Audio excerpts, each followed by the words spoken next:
एक दिन महात्मा बुद्ध अपने शिष्यों के साथ एक आश्रम में ध्यान कर रहे थे। एक युवा, नाम था आनंद, उनके पास आया।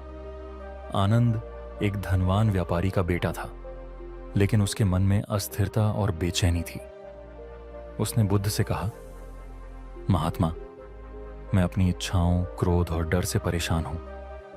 मुझे लगता है कि मेरा सबसे बड़ा शत्रु मेरा मन है। कृपया मुझे इसका समाधान बताएं। बुद्ध ने मुस्कुराकर उसकी ओर देखा और कहा, आनंद, मैं तुम्हें एक कहानी सुनाता हूं। यह तुम्हारी समस्या का उत्तर देगी। बुद्ध ने कहना शुरू किया। बहुत समय पहले की बात है।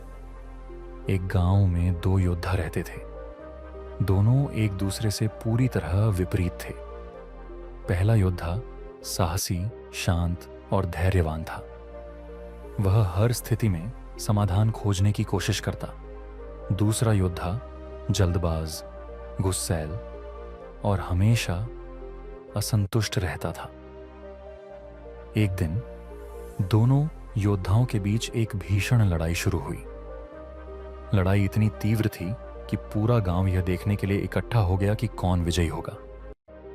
लोग सोच रहे थे कि जो भी योद्धा जीतेगा वही उनके जीवन को प्रभावित करेगा। पहले योद्धा ने अपने साहस और धैर्य से हर वार का सामना किया।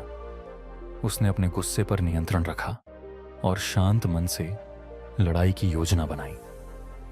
दूसरे योद्धा ने अपने क्रोध और जल्दबाजी में बहुत ऊर्जा बर्बाद कर दी। वह थक गया और अंत में हार मान गया। गांव के लोगों ने पहले योद्धा की जय जयकार की। वे समझ गए कि शांत और धैर्यवान रहकर ही किसी भी लड़ाई को जीता जा सकता है। बुद्ध ने आनंद की ओर देखा और कहा, यह कहानी तुम्हारे अपने मन की है। तुम्हारा मन दो योद्धाओं की तरह है। एक योद्धा तुम्हारे अच्छे विचार, धैर्य और शांति का प्रतीक है। दूसरा योद्धा तुम्हारे क्रोध, डर और इच्छाओं का प्रतीक है। जो योद्धा तुम अपने मन में मजबूत बनाओगे वही विजयी होगा। यदि तुम अपने धैर्य और शांति के योद्धा को भोजन यानी अच्छे विचार और ध्यान दोगे तो वह मजबूत होगा और परमात्मा से मिलवाएगा। लेकिन यदि तुम अपने क्रोध और इच्छाओं के योद्धा को भोजन यानी नकारात्मक विचार दोगे तो वह तुम्हारे मन पर राज करेगा। आनंद ने बुद्ध की बात समझ ली। उसने नियमित ध्यान करना शुरू किया। हर दिन वह अपने मन के विचारों को पहचानता और अच्छे विचारों को पोषण देता। धीरे धीरे उसका डर, क्रोध और इच्छाएं शांत होने लगीं। अब आनंद को महसूस हुआ कि उसका मन उसका शत्रु नहीं, बल्कि उसका सबसे अच्छा मित्र बन सकता है। यह कहानी हमें सिखाती है कि हमारा मन न तो शत्रु है और न मित्र। यह केवल हमारी सोच और कार्यों का परिणाम है। अगर हम अपने मन को अच्छे विचारों और शांतता से भरें तो यह हमारा सबसे बड़ा सहायक बन जाएगा।